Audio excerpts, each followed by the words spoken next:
like, bro, like, you need infantry to hold a place. You need an entire army to make that place safe for people to live there again. And what has been happening, bro, like, when I say this is a story as old as time, and like, Sudan is just the line where the anti-blackness and the era that we're trying to ethnically cleanse black people, like, that's just where that line stops. But like, bro, this has been happening to Africans for a long time. Yeah, I don't know.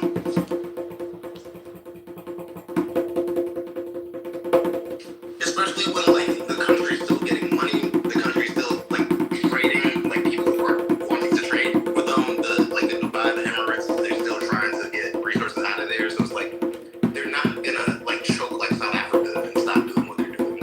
Like the RSF and the Sudanese government are just gonna stop fighting. They're not gonna find like people like they're not gonna find people that just don't want to cooperate with how terrible the mission is. Like, bro, it's anti-blackness. It's like this shit, everybody's on the same like game plan. Literally, if one side wins, they're gonna continue the anti-black ethnic cleansing. If the other side wins, they will continue the anti-black ethnic cleansing.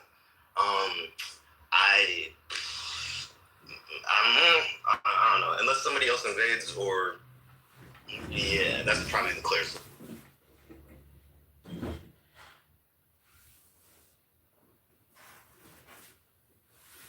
What do you think?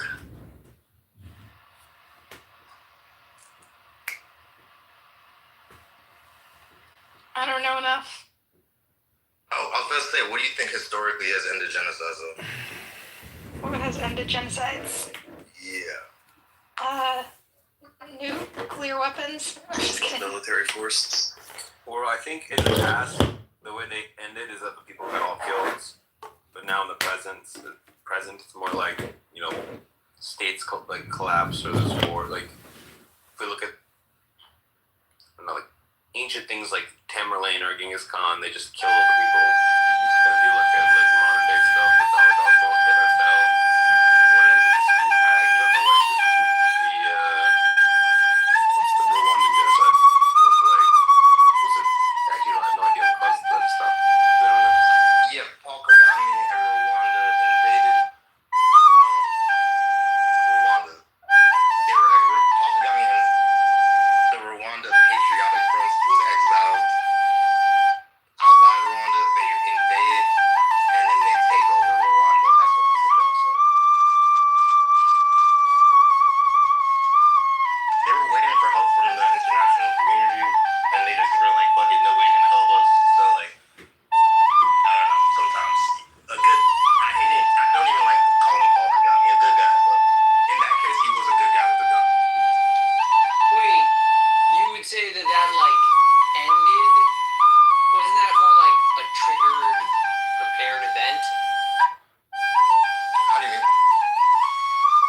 Like I thought they like were preparing and then like set off with the radio instructions, triggering it. Yeah, sure. Yeah, there's organization. There was So I'm saying I don't know that. How are you saying that he ended it? I thought they just sort of like sprung it and succeeded, mostly. yeah, I'm saying that it was ongoing for like 100 days. Like it wasn't stopping. Like the Rwanda genocide, when it started, it wasn't like they're like, hey, please help us. They set up some refugee camps, but like the UN, some other people did, but like they didn't. Nobody was really stopping the genocide until Paul Kagame marched an army into Rwanda, marched into Kigali, the capital of Rwanda, and over, stop the genocide.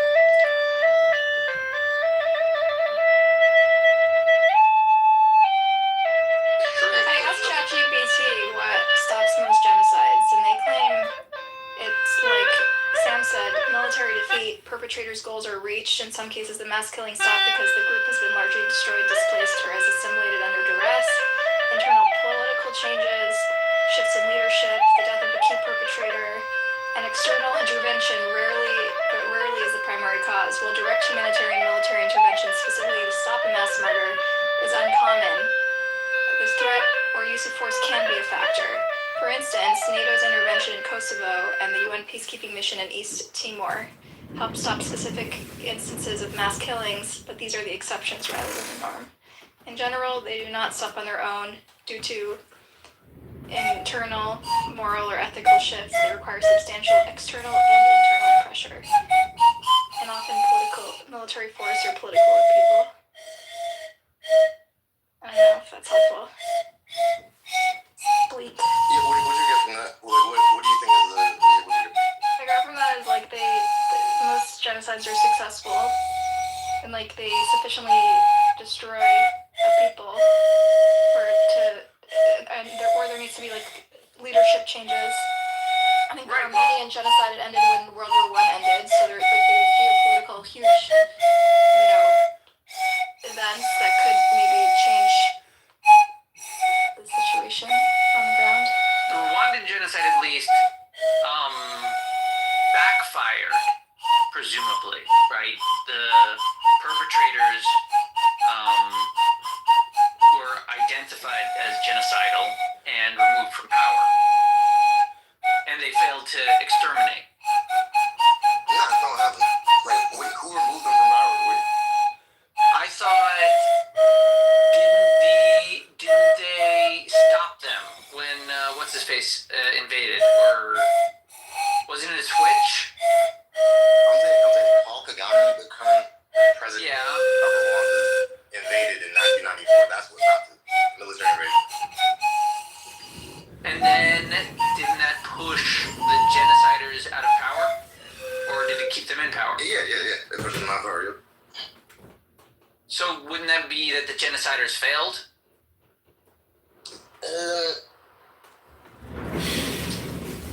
Meaning it provoked a reaction that caused them to lose the power they previously had? Yeah, in a sense, but like they also did kill like nearly, I don't know, they killed an incredible sum of people, a terrible sum. So it's like, Sure. you look at genocide. You could consider them accomplished murderers, but could you consider them having succeeded in their dream board goals? If they dreamed of things beyond the murders, like a healthy society where they were free of those pesky living people, would you say they succeeded on that front? Yeah, to a large degree. Okay, so how'd they improve their lives? And how did that improve their lives? Yeah. I'm not a fan of genocide, bro. I think people like World War II Germany, Khmer Rouge, Cambodia, they feel like burning through people. It gets the people going. Like they feel like people are like the fuel to start a society. And like in some cases, like the Iran-Iraq war, that war helped solidify Iran. Sometimes a war can help. So maybe you have to and maybe somebody else brought this up that politicians think the lives are expendable. So that's your calculus. You might see, okay, well, if we get rid of this people, we'll improve our situation. And also, if the politicians don't buy it, the people do. The people do buy it as a viable solution. Oh, yeah. All of our problems come from these people. So, I don't think it solves any problem. Right. Yeah, I don't think that it solves the genociders' problems. I think more often it removes them from power. It unites too many enemies against them. Yeah, sometimes. But the Namibian genocide, nobody stopped the Namibian genocide. Nobody stopped King Leopold's possession of the Congo. He would have died, entire cultures.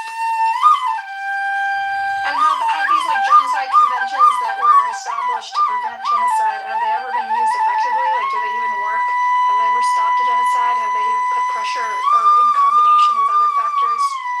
I don't know. I think sometimes it can be helpful. I do think, I don't know, okay, because King Leopold had possession from 1885 to 1907, sometime around then. And the reason he lost possession and it went to Belgium, that also did terrible things to Congolese, but maybe slightly less terrible. The reason that happened at all was because of what I would think was the first public media relations crisis. I don't know if there's a better word for that. But it's it caused a public scandal that it was oh my gosh, look what's going on over here. It's that, and that had in 1907, whenever that, it didn't really happen that often. So I do think there can be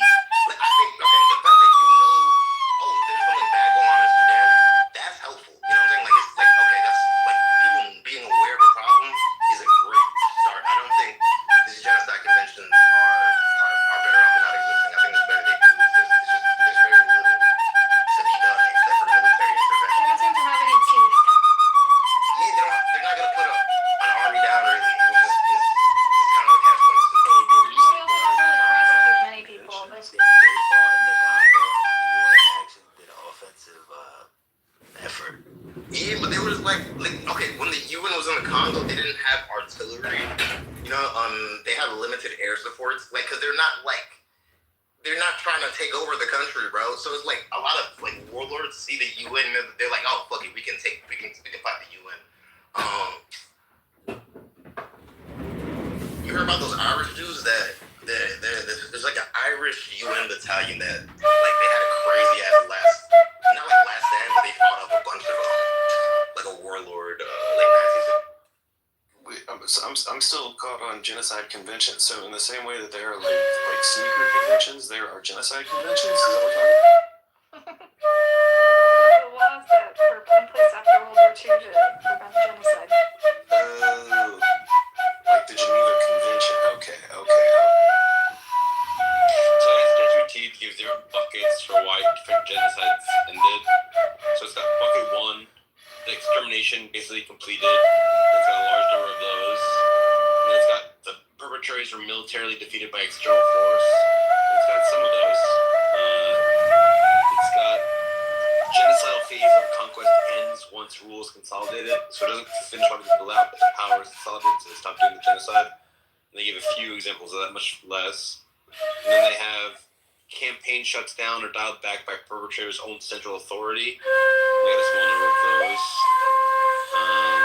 Then bucket 5 is peak genocidal wave ends, the persecution continues at a lower level.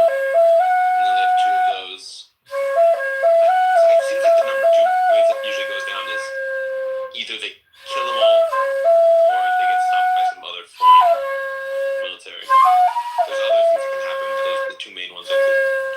Yeah, it's like they kill them all or they run out of targets. Like, I don't know, there's like either one Latin American one that's like people ran for nonsense, they're not targets. Like that can happen, or like you said, they just run out of steam. They accomplish another their goal, or they get stopped. Like another military stop. It's like I would love if there was an answer for like, okay, people can exist, but like, bro, I really feel like South Sudan fucking exists. Like, dog, like the people of Sudan have done it. Like South Sudan literally just, bro, I feel like that's what happened, and like anti-blackness has been pushing black people further and further south as the Arabs have made like I don't know wars like this. Right. And I mean, like, primarily, all of the genocides of the past are, like, they were perpetuated because we hadn't come up with the classification of genocide, the danger it has, the failure it is for society, and we're barely even identifying it now, right? And we still don't have the clearest distinctions between that and political unrest, revolutionary action, terrorism, warfare. We're confused about the whole thing. Genocide's new. When you say genocide, like something. The label. I think. The label is new, which is why it's not exactly relevant why we failed to prevent them. We weren't identifying them yet. But it is interesting what kind of course they naturally go through. How the common ends are success in killing, and then papering it over, getting past it historically, or the other, inciting the ire of neighbors that then destroys yourself. It's like you can flip a coin. You get what you want, or you lose everything. I think it's also kind of new is like it used to be that when you wanted to kill large groups of people, you would just destroy a city. But like, so the Genghis Khan sacks Mur, or they sacked Baghdad, or Nishapur, or Carthage gets sacked. A lot of people die. But then they don't go afterwards. Like, all right, we gotta track down more of these guys, like outside of the city. Are you from Carthage? Let's kill you. Like, and part of it's just like logistics. Like back then, like, oh my god, that would have been a fucking logistical nightmare. That's a fair point. And like, I think this pissed off Americans a lot. They were trying to fight the Indians, and I didn't really genocide the Indians, but because the Indians didn't have cities, and like the Mongols, when people were trying to fight the Mongols or the Vikings, like how do you fight the Mongols and Vikings? The Indians had cities, really impressive cities, but they died from the disease. Yeah. Oh, Indians, the natives, they had massive civilization, really very well developed. A lot of the farming techniques were way more advanced than what the Europeans knew how to do. But they died from the disease. It wasn't like exactly superiority or really like cheating each other.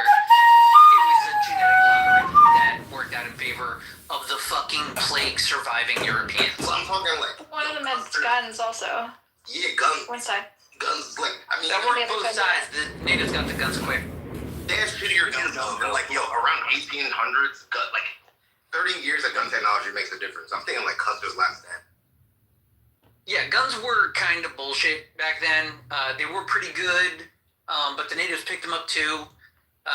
In terms of war, like they were formidable, but primarily it was disease. It was the weird post-plague resilience of the Europeans, together with like sailors. The Trail of and Tears, didn't that kill like 1 million? that's like later. That's what I'm saying. So many died before you get to the point where the Europeans already colonized and declared America and kicked off the king.